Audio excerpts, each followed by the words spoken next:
Dr. Lee Moore is a former adjunct professor of Chinese at the University of Oregon. He taught courses on Chinese and Taiwanese literature and film in Oregon's Department of East Asian Languages and Literatures, where he also got his PhD.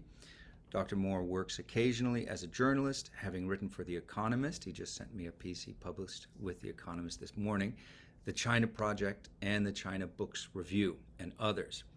I also want to thank Lucy Lee and the YORS, or Yodi Oso Undergraduate Retention and Success, AANHPI Student Achievement Program, for joining us as well today. Thanks, Lucy, for supporting and helping to get the word out about the program.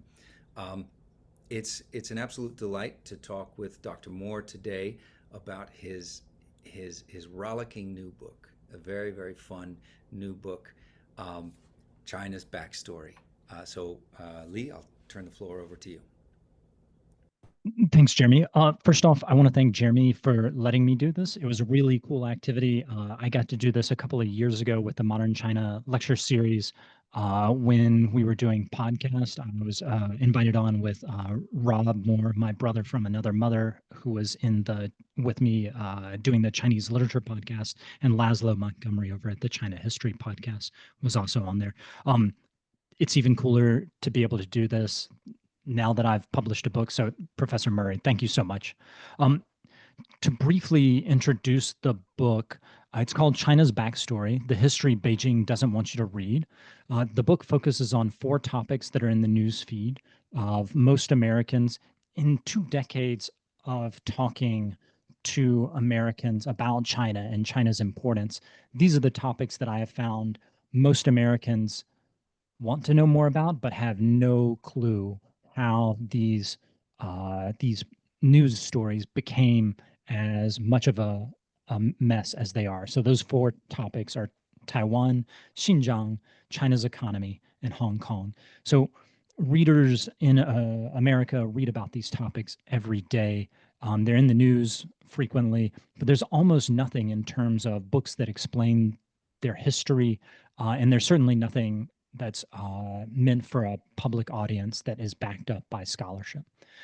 Now, as soon as I say the word scholarship, I know most Americans are either going to go to sleep or get very, very afraid, particularly if you're talking about China. I think that's less true for the folks at California State, San Bernardino, but I think most Americans are going to, China is just a topic that scares folks. It's way over there. It has this long history that very few Americans know much about. There's not much in the discussion about that history. It's just too scary. People don't want to talk about it. They don't want to pick up a book about it. That's at least what I've been hearing from most Americans talking about this topic. I started studying Chinese in 2004. I'm dating myself here a bit. I went to China in 2006. And I have it oftentimes is a struggle to get people to engage on China, just because when they hear China, especially if they hear the word, Chinese or scholarship on China, they just shut down. The solution that I hit on is rather unconventional one. So I wanted to try to figure out a way to talk about China with the research chops of a scholar, but without making people feel like this is a scary topic. And the solution I came up with is to cuss a lot and draw off my Southern redneck heritage to create a book that didn't scare people.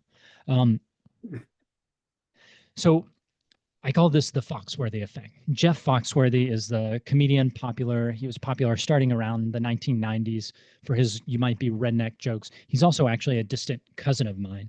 He has this joke that you can never talk about you don't want your brain surgeon talking with a Southern accent, because people would never let someone operate on their head if they start talking about brain surgery. If they go, well, we're going to root around in here with a scalpel and see what we can find that tumor, people are just going to not accept that. They're not going to let you open up their cranium and operate on them. So, and just as a note, I think that joke comes from the beginning of Cousin Jeff's Games Rednecks Play album. Since this is a scholar thing, we've got to make sure we're doing citations. Scholars cite, everyone else just BS's. Um, but the point of Foxworthy's joke is that because of class associations and how class ideas create prejudices in terms of intelligence, there are certain varieties of English that just sound dumb, and there are certain words that you can use to make people feel like this is not a smart person talking. People, if you speak in a certain way, people won't believe that you're all that smart, and they won't believe that you're capable of doing smart things if you use particular rhetoric, particular varieties of English. One of the realizations I came to in writing this book, and it's maybe one of the part of a realization I've come to as part of my broader intellectual career, is that if you as a scholar want to talk about stuff that scares most people, and to do so in a way that sounds not scary, you can use the Foxworthy effect to your advantage. You can speak in a way that is not associated with scholarship. And that is what I was trying to do with this book, to draw a bit off my redneck heritage, to make people go, you know what? This guy, he's not an intellectual, even though I have a PhD. Like as soon as they see the types of rhetoric that I'm using, my hope is that they'll think, this is not that scary. I can buy this book. I can read it. It can be fun. So when I was writing this book, I bet that I could use the Foxworthy effect to my advantage. The only way to write a Chinese history in a way that's both scholarly and didn't scare people too much was to write it with a Southern accent and to do a lot of cussing. So how did I do this? The first person I mention in this book, in this Chinese history, is not a Chinese person at all. He's a South Carolina redneck who I refer to as Hawk. He's an old friend of mine. He actually is a real person. He represented my wife when she got hit by a truck in about 10 or 15 years ago. But I wanted to make people feel like, this is something that a typical American audience can relate to. I also, in doing this, I used words that you would never, ever, ever find in scholarship. This is a way to communicate to readers that, hey, you can read this too. Don't be scared. So most academic books try and use smarty pants language. I'll be honest, I did that a little, uh, but mostly I tried to write this book as I learned how to write in The Economist. That is, to write things in a straightforward way with simple language that any redneck could understand, and then spice it up with some cuss words. Okay, maybe a lot of cuss words, maybe too many cuss words. Professor Link is here, so I'm going to, if it's okay, I wasn't sure, Professor Link, if you were coming, but I wanted to share I'm here. I wanted to share the praise that you gave the book, and I think it captures pretty well what the book is all about, and some of that tension. I'm just going to read it out. In 2013, Xi Jinping called for, quote, telling China's story well. By telling well, he meant recycling CCP fables so that they slide down gullets like honey. In China's backstory, Li more flatly disobeys, not telling smooth stories of his own, but by offering fact-studded chapters on Taiwan, Xinjiang, China's economy, and Hong Kong, four topics on which the CCP most craves sleek deceptions. No fables of any kind can survive all the boulders and pebbles of Moore's radical imperialism. Don't be put off by that. Empiricism. Excuse me. You're Empiricism. not an imperialist. um, the boulders and pebbles of Moore's radical empiricism. That's what happens when you have dyslexia and are reading something. Don't be put off that the author uses words like pissed and motherfucker. He is objecting, with reason, in my view, to the pretentious jargon that pervades academe. But then just carries it a bit too far. Read him for his meticulous history and fine literary comments too. Uh, that's the blurb that I'm most proud of. It's fantastic because it en- encapsulates exactly what I was trying to do with this book and the Foxworthy effect. So when Jeremy and I were talking about what I was actually going to present on, I was trying to think about how I would do this. And one of the ways I think is easiest to explain to folks out there in the interwebs what this book is about and how that style the I guess I'm calling it a stylistic innovation. I'm not sure if innovation is the right word, but how I took this Foxworthy effect and used it to teach people about China. And I think just walking y'all through an example is probably the easiest way to do this. So, one of the four sections of the book is about Taiwan. It's a history of Taiwan, and it tries to take the reader back through how Taiwan became this place where World War III might start. So, my history of Taiwan is like all other parts of the book, thoroughly backed by scholarship and my reading of lots of both Chinese sources and the excellent English language scholarship out there. But in the Taiwan section, I do have a chapter called The Most Important Motherfucker in Taiwanese History. This chapter looks at how Taiwan came to be colonized by China in the late 1600s. It has a colorful character in Taiwanese history. His name is Zheng Jing. Zheng Jing had a sexual relationship with his younger brother's wet nurse. A wet nurse, sometimes when I'm explaining stuff like this to students, they don't know what a wet nurse is.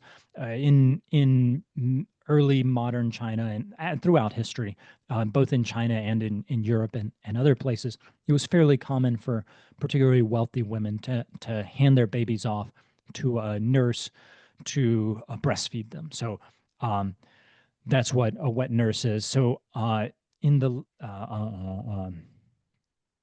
this relationship in China in late Ming, early Qing Chinese culture would have been called fictive mother. You would have viewed this person as a kind of mother. Obviously, it's not biological. The relationship is not biological, but in the same way that we have all kinds of fictive relationships. Adopted mother is considered a real mother in American culture, but it's certainly not biological. So the relationship is similar in that way. It's you would view your wet nurse as a type of mother, a type of maternal relationship. Of course, I didn't use the word fictive mother in the book because that would scare away my prospective reader, because that sounds way too much like scholarship. So Zheng Jing is in a sexual relationship with his little brother's wet nurse. And of course, if the wet nurse is Zheng Jing's little brother's fictive mother, then that also makes her Zheng Jing's own fictive mother. Therefore, having sex with her is, at least as it's conceived in this context, a form of incest, which is, to put it another way, Zheng Jing is a real motherfucker. Zheng Jing becomes the most important motherfucker in Taiwanese history because he is, for about a decade and a half, the first Han Chinese leader to rule over Taiwan. Before Zheng Jing, Taiwan had been, for several thousand years, this Austronesian war zone with different Austronesian tribes, small groups, fighting one another. It had nothing to do, or very little as far as the archaeological evidence is concerned, it had very little to do with China. In 1624, Taiwan enters the circulation of modernity. That's definitely a phrase that I never used in the book because that sounds way too much like scholarship. But in 1624, the Dutch came to Taiwan and established the first state on the island. It's not until the 1660s that the Han Chinese took over the island. First, Zheng Jing's dad took over the island, but he shortly thereafter died. Zheng Jing takes over, and he's arguably the person most responsible for turning Taiwan Chinese. Had Zheng Jing done things a bit differently, Taiwan might never have come under Qing Chinese rule in 1683, and China would not be threatening to ignite a global conflict over this war, over this island. So I think you'll see how I use the Foxworthy effect in order to make the history behind today's China news accessible to people who don't normally pick up China books. I did so by writing in a way that would, my hope is, entertain a lot of average Americans. Again, that involves violating these social taboos. I recognized that. And I recognized that there was a tension there. I had to share this book with my mother and tell her, like, hey, mom, are you okay giving this to your Sunday school class? I just want you to read. So this is the Taiwan section was the part that I let her read just to make sure she was cool with it. Um, and she was okay with it, but it was an uncomfortable moment for me as a historian to have to share this thing with your mom. Um, the only salvation was that it's all true. It's all completely true. It's not like I'm making this up. It's not fiction. So I can only a little bit be blamed for it. In terms of actual contents, Jeremy and I were talking about maybe sharing some of the highlights of the book. So two highlights that I think are going to shake up the conversation that Americans are having about China today. First, I already alluded to this in the discussion of Zhengjing, but Sorry, Lee. Sorry to go interrupt. for it. You're not advancing slides, and I think you had a couple. You're there. You go. Thank Yep. you. Okay. And thank you. There we go. Okay. Thanks, Jeremy. So two highlights of China's backstory that I think will really shake up the conversation in terms of what Americans are talking about in the China news today. So the first one I've already alluded to. China says that Taiwan has since ancient times been Chinese territory. Uh, China says that Taiwan for several thousand, more than 1,000 years, I think there are different numbers, different dates that Chinese government official sources use, but for about 15 to 1800 years, they say Taiwan has been a part of China. That is completely false. In fact, the first time that a government based in China took control of Taiwan is in 1683. That's 1 year after William Penn founded Pennsylvania and the 12th of America's 13 colonies. That happened a few years after Zheng Jing died. Zheng Jing's older son, who was well liked in Taiwan, was assassinated by a cabal of evil officials. This is the story we get from Chinese sources. So, it's always the bad officials that cause the downfall of the polity, but that's the best sources we have. Zheng Jing's older son was assassinated by a cabal of evil officials who wanted to be the powers behind the throne. They, after killing the older son, elevated a younger son to the position of king. Uh, and this younger son just happened to be the son of Zheng Jing and that wet nurse, the icky relationship. China invaded Taiwan because the king of Taiwan was a dude who was icky incarnate. The regime in Taiwan did not put up much resistance. So again, we see Zheng Jing's actions very much connected with the reason that we're having these questions over World War III in the Taiwan Straits today. This was the first time that a polity based in China had ever ruled Taiwan. And like I said, it's the reason that y'all have to worry about World War III starting in the Taiwan Straits. The second thing I wanted to highlight, I think will shift the conversation that Americans are having on Taiwan, is about Xinjiang. China says that Xinjiang has since ancient times been Chinese territory. That is slightly less of a lie than the lie about Taiwan, but it's still mostly nonsense. Uyghurs say that they are the rightful owners of Xinjiang. They say that they've been in Xinjiang for 6,000 years. That is most definitely untrue. Here's the truth as China's backstory lays it out. So, about 21 centuries ago, Han Dynasty China invaded Xinjiang. They crossed Xinjiang's deserts. They got sucked into what President Obama would call dumb wars in Xinjiang and Central Asia. These were entirely imperialistic adventures that cost lots of money and lots of lives. Han China did not, excuse me, Han China did set up colonies in Xinjiang and beyond, but these colonies were never long lasting. Uh, the dates are a bit fuzzy, but we can roughly say that China controlled the region from around 60 BC to around the time of the birth of Jesus, and then Han China lost control of Xinjiang. Han China again regained control of Xinjiang from 70 AD to 100 AD, and then lost control of it again. And then Tang China took up the imperialistic adventures in the Western regions, so, which is the name that China uses to refer classically to the area of Xinjiang and beyond, the Xiyu. So Tang China regained control of the areas of much of Xinjiang from 640 to the 750s, and then it again lost control. And then in 1758, Qing Chinese forces took control of the region. So for about 1,000 years, there were no Chinese forces in the region, unless you count the Mongols, who were simultaneously ruling over China, but also ruling over areas of Xinjiang. Chinese nationalists would definitely count those in that period of that. Well, I think Chinese nationalists would probably say that Chinese rule over the region has never ceased, but they would point out that the Yuan did rule in that region.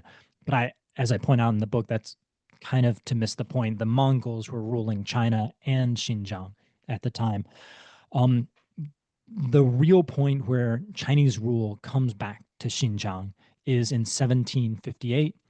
The Qing Chinese forces commit a genocide. It's called the genocide par excellence by a scholar, the genocide par excellence of the 18th century, excuse me, against the Zongarian Mongols. The Zongarian Mongols are pretty much wiped out or sent fleeing into parts of Russian Central Asia.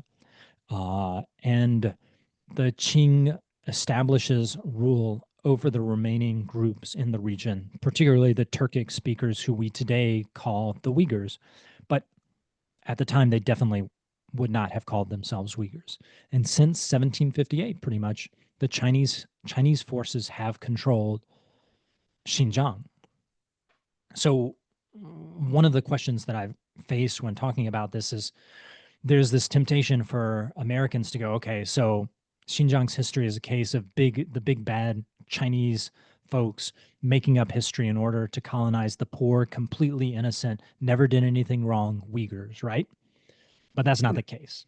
You know, the Uyghurs are also not being forthright about their history. Did I have this? Yes. Okay. So here's a statement made to the parliament in November 2020 from a Uyghur group.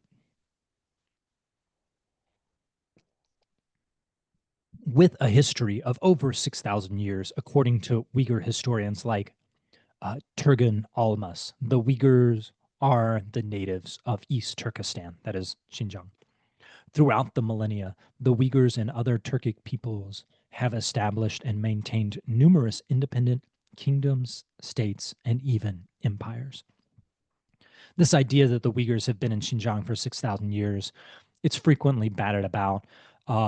There are some mummies in Xinjiang that Uyghurs like to claim demonstrate that they have been there for thousands of years. That's just not true. The Uyghurs are not indigenous to Xinjiang. That's complete nonsense. As I lay it out in the book, the Uyghurs started out not in Xinjiang, but in the country that we today call Mongolia. But this is well before Mongols existed. The Uyghurs established the first Uyghur state right smack dab in the middle of Mongolia in 744 AD. And as best we can tell, they did not have much to do with the region that we today call Xinjiang for at least 100 years. In 840, the Uyghur state collapses, destroyed by bad weather, Game of Thrones style intrigues at the Uyghur court, and finally a massive invasion by the Kyrgyz. Bits of the Uyghurs fled Mongolia. They wandered around for some time. Some of them eventually wound up in Xinjiang in the middle of the 800s. They have this bit of territory. Initially, they didn't come close to ruling all of Xinjiang, just a small chunk of it called Uyghurstan. This is the area around modern-day Turpan and Beshbalik, so a bit to the southwest and a bit to the southeast and a bit to the northeast of what is today Urumqi. It didn't. Their territory did not include Kashgar, Khotan, and any of the other major Uyghur cities that we talk about as being the heart of Uyghur country when we talk about Uyghurs today. Um, it was just a slice of the people who today we call it the Uyghurs. In 1200, Genghis Khan and the Mongols explode onto the historical stage, and the Uyghurs they ride that wave. They become some of the most important administrators in the Mongol Empire. Uyghurs become important diplomats. There's actually a Uyghur who meets Nicholas Pope Nicholas IV, I believe. Other Uyghurs, there's a Uyghur who is just this important administrator who we know his name is George. And there's all this, the Uyghurs play a very fascinating role in the Mongol Empire. Mongol Empire collapses and Uyghurs back in Xinjiang, something interesting happens. Uh, they disappear. The Uyghurs completely disappear. By 1500, the Uyghurs had started to vanish. Not that they disappeared in a sort of, not that they disapparated in some Harry Potter like fashion and we don't know where they went. What's actually happened is much more interesting. Early Uyghurs were very tolerant of most religions. You had a lot of Uyghurs who were Nestorian Christians, Zoroastrians, Buddhists. All of these were important religions for the Uyghurs. Uh, but there was one religion that the Uyghurs hated, Islam. And we don't know why they hated Islam. But as Islam is pushing deeper into Central Asia, it became harder for Uyghurs to resist this very powerful religion. And around 1500, the people of Uyghurstan start to convert to Islam, and over a period of about probably a century, though the dates are still very fuzzy, they go from hating Islam to being almost entirely Islamic society. And because of this reputation that Uyghurs got for hating Islam, many Uyghurs, when they became Muslims, actually stopped identifying as Uyghurs. Not that they stopped, being who they were, they just stopped having this identity of Uyghur. So for about 3 to 4 centuries, you have these groups of Turks scattered around Central Asia. They don't have a name. The name Uyghur is not used commonly. They sometimes call themselves Turks. They sometimes call themselves Mongols, confusingly, even though they're not ethnically Mongols, because they politically see their descent through the Mongol Empire. They adopt the name Mongol, or in Uyghur, Mogul, which is the origin of the Mughal Empire in India, which is basically a group of Uzbeks who are not all that different from Uyghurs. They speak almost the same language. They go down south and conquer India. Uh, and I should make this clear, the people who today call themselves Uzbeks and Uyghurs, they speak basically the same language. They have a very similar culture. The main difference between Uzbeks and Uyghurs is Uzbeks were colonized by the Russians, Uyghurs were colonized by the Chinese. So from around, we'll say 1600 to June 4th, 1921, there's almost no one who would have said, I am a Uyghur. So how did the Uyghurs make a comeback? In the 1700s, in the libraries of Paris, a bunch of European Enlightenment scholars were doing research on Asia, and they start to read texts and they keep encountering these people, the Uyghurs, and these Europeans are trying to figure out who the Uyghurs are. One scholar, Julius Klaproth, decides that the Uyghurs are all Turkish people in China. Interestingly, he didn't say that the Uyghurs were just those people from Uyghurstan around Turpan and Beshbalik. He actually expands the definition of what the Uyghur is. So there's a discussion of Europe about what the Uyghur is. And then in the early 1900s, late 1800s, St. Petersburg is colonizing the region that is today Kazakhstan, Uzbekistan, Kyrgyzstan. They're starting to push into what we today call Xinjiang. All those folks speak a language that's pretty close to Uyghur. So Kazakh and Kyrgyz, if they were speaking in their native language to Uyghurs, would have some trouble understanding what a Uyghur said. But Uzbek, no problem, completely can understand Uyghur, according to some sources that I interviewed for when I was writing the book. there were rumblings amongst all of these Turks in Xinjiang and in the rest of Central Asia about what do we call ourselves. As this is happening, this idea of Uyghur is entering the region, brought by people influenced by European scholarship. It's brought into Central Asia. And you have a handful of Turks who suggest the name Uyghur as the name for their people in Central Asia. Abdulkhalik Uyghur is one of the main ones. He actually renames himself Uyghur just because he feels so strongly about bringing this name Uyghur back and giving it to his people. He's a poet. He is executed in 1933, I want to say, but he is one of the main figures in this reawakening of Uyghur identity. Uh, the main event that actually happens, this that we kind of see this trajectory where Uyghurs adopt this identity, is a congress held by the Soviets in Tashkent. That's today's capital of modern Uzbekistan, where a bunch of people get together. And on June 4th, 1921, they settled on the name Uyghur. And from there, this idea of the people being called Uyghur, it slowly caught on. I think, Jeremy, is it okay? I think I've talked enough and I could go on, but I think it'd probably be best to open it up for questions if you're cool with that. That sounds great, Lee, and thank you very much. That was a really great um, primer on a few elements of the book. I want to just re post an intro for folks who are joining, and I see a couple people just joined a little bit late, just so that everybody sees. Has the link to the book, and hopefully we'll grab a copy. um, I enjoy this book a lot, Lee, and we have a couple comments in the chat that we can get to in just a second. But I wanted to really thank you for writing it and for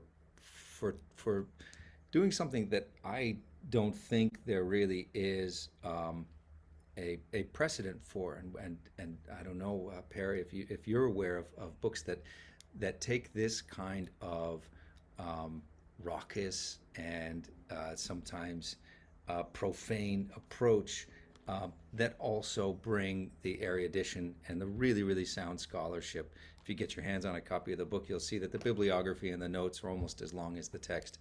There's a lot there, and it's the good stuff. And Lee, like Perry, is a literature expert.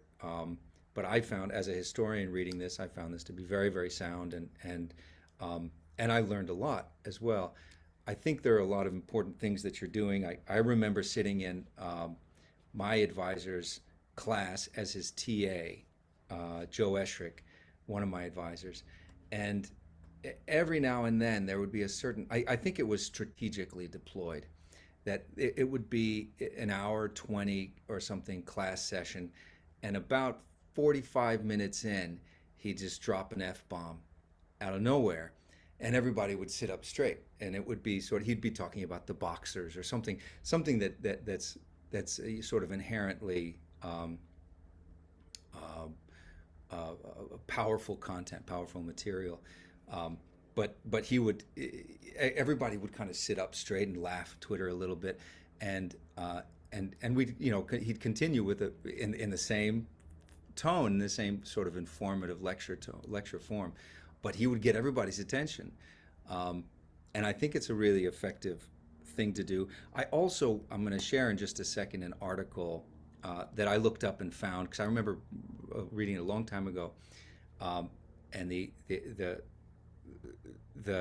title of the article is "Frankly, We Do Give a Damn: The Relationship Between Profanity and Honesty." And I don't know if you're familiar with this one, Lee, but it's a great article. There it is for anybody who wants to follow up on it, um, in the Journal of Social Psychology, and and it's a direct relationship.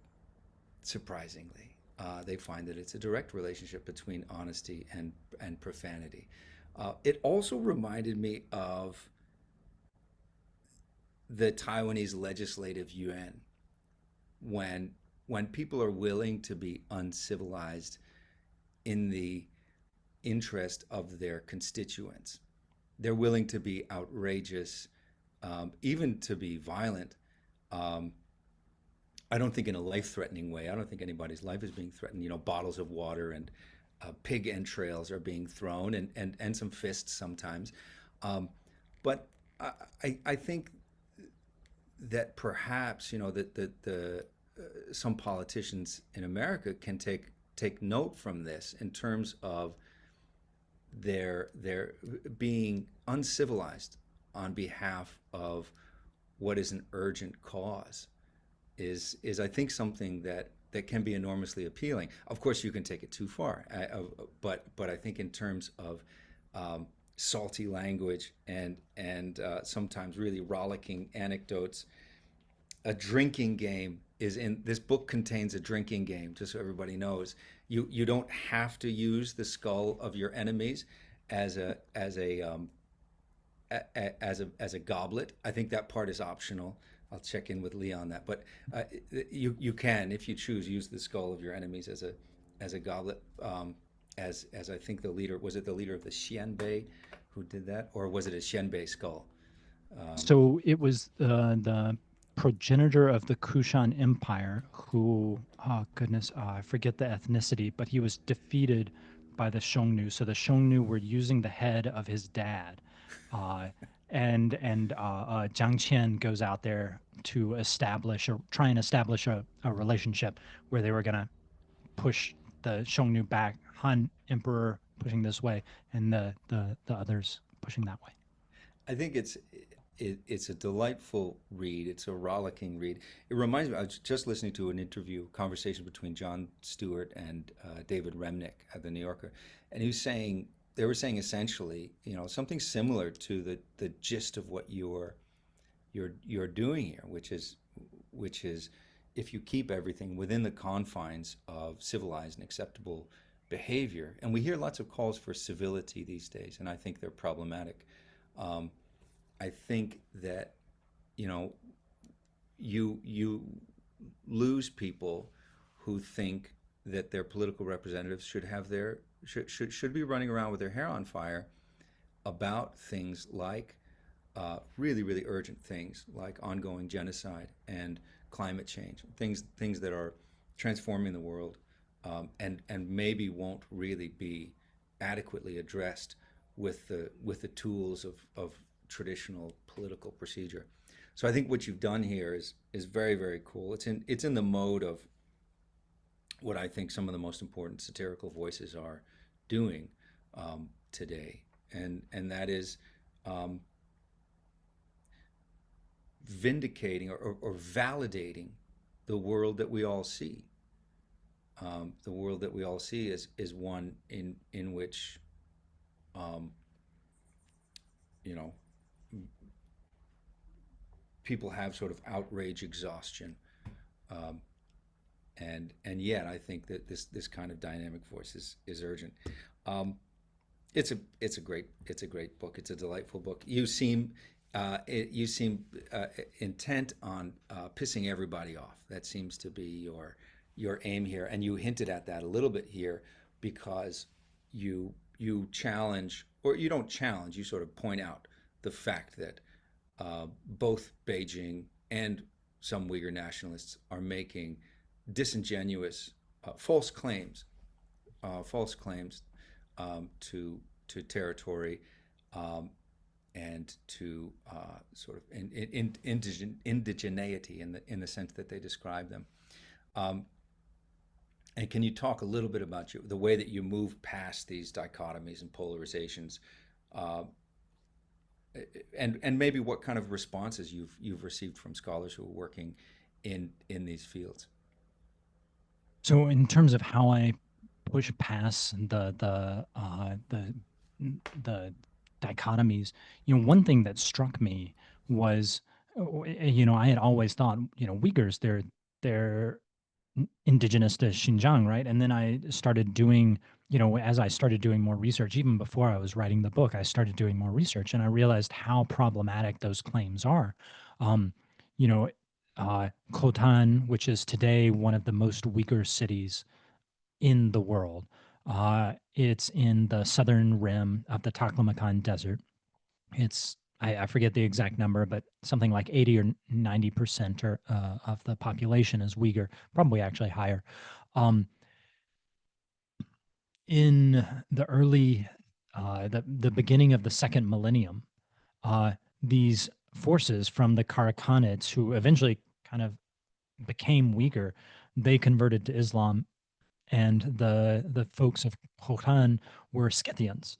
Scythians, like as in the Greek, the peoples that the Greek encountered. Those Scythians were, there was a band from the Black Sea in Central Asia that the Greeks talk about to sort of northern, modern day northern Iran, to down into China, and they were massacred and forced to convert to Islam. And these questions of what does indigeneity mean? Is indigeneity even a concept that really makes sense were floating around in my head as I was writing this. And, once I kind of got enough evidence to feel comfortable to say, you know what, I'm not going to be nice to the Uyghurs just because they are the victims of Chinese genocide. That doesn't mean that doesn't make them more honest. So I tried to put that together. And in figuring out how to put this chapter together, that was very hard to do, because you have all of these questions of nation. And we expect today, as modern folks, that a people has existed into the past, and you can just project the Uyghur identity a couple of thousand years back. But that's not really valid. Like the Uyghurs, Uyghurs today are not really, for the most part, related to the Uyghurs of the past. There are some, who are definitely related, but the you can't just draw a straight line. And in China too, right? So I had a historian who read my book, Professor Brian DeMar, who is an excellent historian, head of the history department at Tulane. And one piece of advice he said after reading the Xinjiang part, and it's something that I've struggled with, is okay, you do a great job of sort of deconstructing the history of the Uyghurs and show how this idea that there are people that you can just project into the past is false. Now you need to do that for China and Chineseness, which is an equally problematic claim. I don't think I ever was able to do that as much as I would like to. And one of the reasons I couldn't figure out how to do that is because how do you write a book about China for the average American while telling them actually China doesn't really exist? Like the China that you think about, a couple of thousand years in the past, it's sort of false. Like I just couldn't figure out how to do that. That's a different book. And so I think that in that way, I didn't succeed as much as I would have liked to with this project. And I think some scholars rightfully are going to push back against that aspect of it. Um, and I guess my defense is I was writing this for my redneck friend Hawk, the redneck lawyer, and I don't think he would have picked up a book that said, this is a book about China, but China doesn't exist. Thanks, Lee. Yeah, I think that is another. There was a series of lectures by another great China scholar, Fred Wakeman, um, at UCSD when I was a graduate student there, and he was a modern China historian, and in that series of lectures, he takes on this idea of a sort of placid, continuous Chinese culture civilization, or onto which is grafted a sort of political implication. Um, and he really sort of devastates it. He dismantles it in three masterful lectures that are really troubling, and it's especially troubling, I think, for people when they see that kind of excavation done um, by a group that is being violently persecuted. Um, and yeah, it's a big question. I want to invite you, Lee, to take a look at the chat. Also, Sure. we have a couple questions. Yawen asked about territorial disputes, and I sent one specific reply to her because I had been looking this up about the South China Sea. Um, Territorial disputes often rely on historical occupations to justify claims. My question is, how far back in history should we go to evaluate these claims? For example, Israel justifies its occupation of certain territories based on biblical times. Is this justified? Additionally, are there any principles or guidelines governing the use of historical occupations in such disputes? I think we dug into that a little bit with your last discussion of Uyghur identity. But Lee, I'll turn it over to you, and then we have two more questions, two more rich questions to look at. And then I also want to open up to anybody who wants to jump in. So I just read the book on settler colonialism by Adam Kirsch. He offers some answers to the questions that you're asking, Yawen.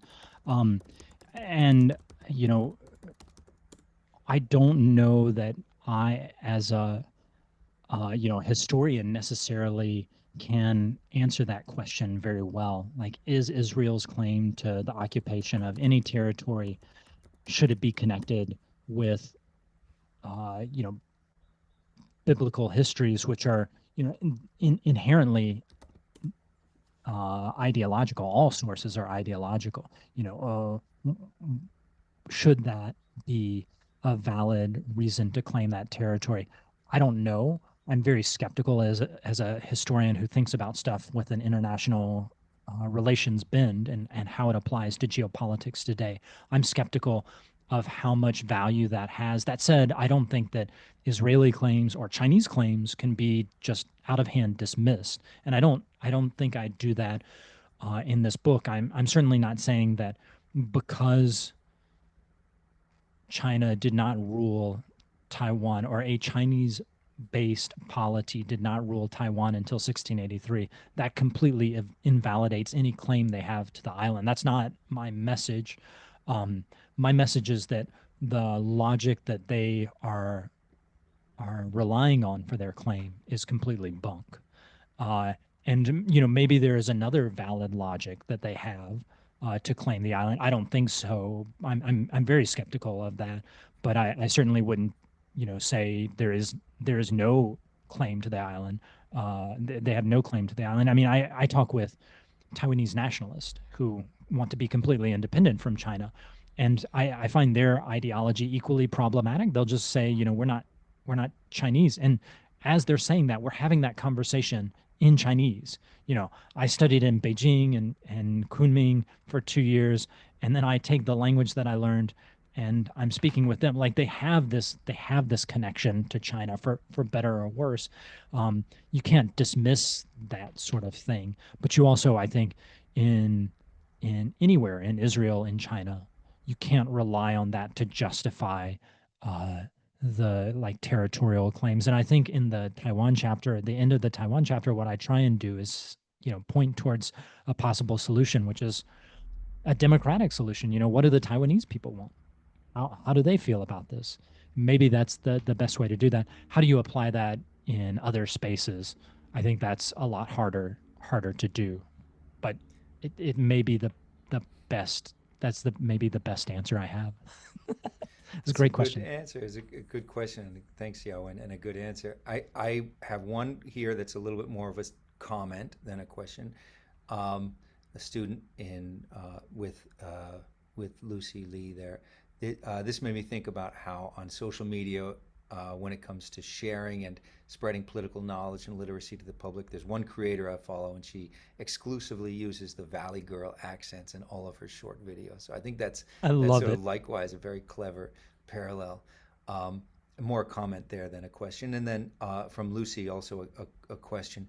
As someone who previously worked in the K through 12 education sphere, before transitioning to higher education, I'm curious whether through your work you've noticed any trends across particular age ranges or life stages during which American perspectives and what might be described as the indoctrination of fear and hostility toward China and all things Chinese tend to form and solidify. As a scholar, what do you see as the most effective next steps for disseminating accurate information and countering these narratives? So sort of China threat and Yeah. xenophobia. I having taught in at the university level, when students come to me, they're only partly formed in terms of their xenophobia. I haven't really felt like the students that I've had have been, at least in my encounters with them, have been that deeply indoctrinated in this China phobia, this xenophobia.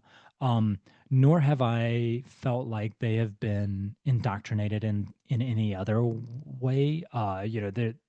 China, the PRC is trying to indoctrinate folks just as much as the other side is. And I occasionally come across YouTube videos talking about how nothing bad is happening in Xinjiang right now. And then we're gonna like interview some Uyghurs and see, yeah, they'll tell you. Like I equally wonder how much that influences a generation that's on YouTube. But at least as far as I can see, students come without too many biases that I've noticed. In terms of how we can deal with that and make the question of xenophobia less of a problematic discourse in the U.S. And even though I think some folks will accuse me of being a xenophobe, I'm not. I love China. I think it's an amazing place. I totally encourage people to go do study abroad there. Uh, but like I think that one of the solutions is to to tell it bad. What I'm trying to do with these drinking games and these f bombs is something that is a strategy that I see a lot of YouTube creators doing, which is you don't have to dumb down history to make it relatable. Just make it something that students don't feel scared of. Uh, that doesn't mean you have to lessen your scholarship at all. It just means you have to use the Foxworthy effect. Uh, there's a lot of value in that. I don't know how much you can do that in teaching at a university level because I don't know. Uh, uh, Jeremy, your professor, it was Esherick, right? Hmm. I don't know if I could get away with that at this point, but it's hard. But I think there are things that we can do as educators. Yeah, and I do think it depends on the particular class. If you have folks within that class who are going to be um, aghast at your chosen language, I find that that this sort of direct relationship between honesty and profanity sometimes it's just you're showing that that you're impassioned, and I think especially if it's sprinkled judiciously, as Joe Escher he would sort of every now and then he'd get everybody's spine would straighten when he would do that, and everybody would tune right in. And Jeremy, Yahweh, sorry, go I ahead. wanted to mention something. I kind of answered a question of yours before. So, we were talking about these questions of Chineseness and these questions of dropping the f bomb. There is a famous article from 1996 by I think Alan Chun called "Fuck Chineseness" on the ambiguities of ethnicity. That I think is calling into question these notions of what Chineseness is, and it's also playing on that. I'm going to be as offensive as possible. It's published in I forget what journal it's published in, but it is a quite reputable journal, and it's something that when I was starting grad school and telling people about the questions that I was having, everybody pointed me to. Yeah, and I just grabbed it there, and it's in the chat. It's in boundary. Mm, Uh, Thanks, Lee, and a thank you from Lucy for answering her question, and Yawen said great that you've been to Kunming. That's where she's from. yeah. I have one more question in the chat, and I don't want to keep you too much past the top of the hour because I know we're all busy. But I also want to make sure everybody who wants to join the conversation can.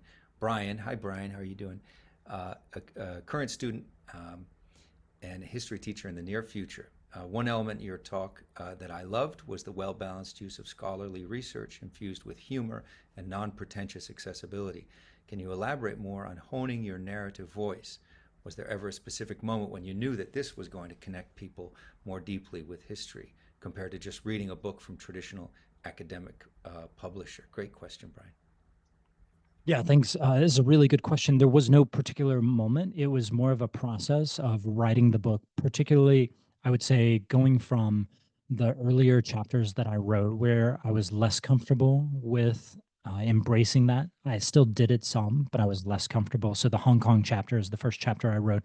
The chapter on the Chinese economy is the second chapter I wrote. And then I wrote the Taiwan chapter and the Xinjiang chapter after I had sort of developed a bit. And once I got to the Taiwan and Xinjiang chapter, I just kind of fully embraced it. And I was like, you know what? If I'm going to do this, I'm going to do it all fully 100% Lee Moore style. And the result was pretty good, I think. And I hope, my hope is that it generates that kind of word of mouth uh, that creates virality. That this is going to be something, people who wouldn't pick up a China book, they will pick up a China book that has a drinking game where every time someone gets beheaded in Xinjiang's history, you're invited to take a drink, which I think, I forget exactly when the manuscript I originally turned in, it had 25 instances where you were invited to take a drink. I think we cut that down a little bit to maybe 19 or 20. So the warning is, don't read and then drive. But trying to create those moments where people who were not scholars could be invited in to the discussion. Yeah, I don't expect that many. I don't know how many people are actually going to participate in the drinking game. I have no clue. But I did know that, if you tell your friend that this book has a drinking game where every time someone gets beheaded, you're a person who is, not invited into the conversation, who's never been asked, what do you think of Chinese history? That person will feel much more comfortable coming in to the conversation in that book, I think. And that was really what I was doing. I mean, it was part marketing and part just making people feel like they could be a part of this conversation. And, I alluded to this with the Foxworthy effect. There is a real kind of question of class and a question of all kinds of identities that we avoid discussing in the China field because, there's only certain types of people who are invited to be a part of this conversation. I wanted to broaden the number of people who could come in. And I guess that kind of answers your question. Yeah. When as you're going to teach K through 12 stuff, don't drop the F bomb, but like think of ways that you can make folks who aren't, traditionally interested in the subjects that you're teaching to go to wake up and just like Professor Murray's professor, and straighten their backs and go, like there's something going on here. I think that's really good, and I think when I watch, when you see kids, whether it's whatever, wear a Dodgers hat in these parts, you know, uh, show up the day after the Dodgers win with a Dodgers hat, and there'll be a group of students who will be like, hey, you have something to connect with them on. But I also do think, Brian, that this is a really good conversation maybe to bring up because we do have what I call future history teacher information sessions. A large number of our students want to become teachers. So Brian, I'd like you to also give that some thought, and we can bring that to a future conversation with our history teachers. I think we're at the top of the hour. I got to know a whole different side of Li Bai, of Su Dongpo, who I love. Su Dongpo, I think we share a great love for Su Dongpo, Yeah. and Lin Zexu, I think I will never think of in the same way again. Talk about icky. Oh my goodness. Yeah. The New Uh, York Times did an article on him just a couple of days ago, and I I saw just that. kept reading that poem in my head, and I was like, "Oh man, They yeah, left that part out. Yeah, I think you will be rewarded by reading Dr. Moore's book. Um, I mean, I think this is right in Dr. Link's wheelhouse as well, thinking about going all the way back to Mandarin Ducks and Butterflies, thinking about audiences and thinking about who's reading it, who are you writing for, who is given access to this work. Do you need to climb the the um, the Kilimanjaro of academic text in order to get to the top and talk to the guru, or is there another way to do it? And I think you've given us a really cool answer to that question, um, and I like it a lot. We're at the top of the hour. I do want to let Dr. Moore go, but I want to give one more opportunity for anybody to jump in. Yawen said yes. It is a very interesting approach. I think to do this definitely a delightful read and a really, really substantial and erudite read alongside the Foxworthy effect. Um, I think this is a lot of fun. I want to thank everybody for joining us today and then move toward wrapping up. I'm going to put my email in the chat right now, and it'll be a first come, first serve. I have a batch of Professor Moore's books coming to me. So while supplies last, if you email me at that email address, and if you're in time in the queue, then I will have a copy of his book out to you just as soon as I receive my copies. I've got an advance PDF here. That's how I read it. They should be coming out. So I think they're leaving the press Thursday. So we're doing this on November 6th. And so in a week from now, they should be being mailed out. Congratulations. Yeah, That's very, great. yeah. Congratulations, Lee. That's great news. This has been a delight. Always a lot of fun to chat. Thanks again to Lucy. Thanks, Perry. It's always great to see you, and Yawen, and the great students and your comments. Thank you so much. We'll have another event December 2nd with Pei Min Shin, talking about his new book, brand new book, which I believe is called Breaking the Chinese Dream. How reform, I'm paraphrasing, how reform gave a tyranny a new lease on life. So how the reform era allowed the sort of resurgence of autocracy. An interesting thesis and a compelling book as well. So we'll be talking about that December 2nd. All right, everybody. Thank you so much. Thanks, Lee. Nice to meet you. Nice to meet you. Thank you, Professor Ling. Jeremy, thanks again for letting me do this. It was an awesome opportunity. It's a lot of fun, and we'll talk again soon. Okay. See ya. Thanks, everybody. Bye.